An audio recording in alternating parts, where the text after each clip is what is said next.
Hi everyone, I am Milan and I am here with a brand new course about geospatial data science in Python, which is about collecting data from OpenStreetMap and using that data to do urban analytics, for instance, quantifying the quality of life in different parts of the city.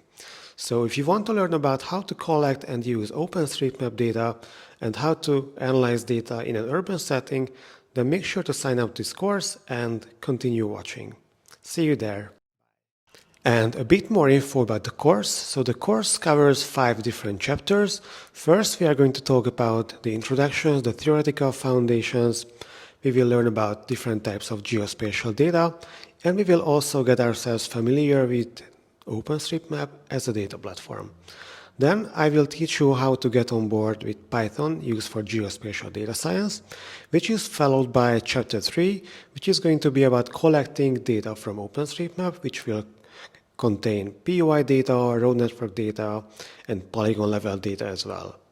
After that comes a more technical methodological chapter where we will learn about things like base maps or map projection.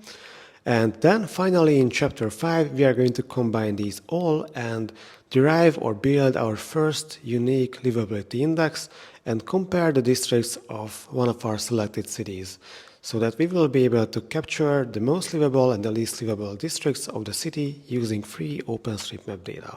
So have fun!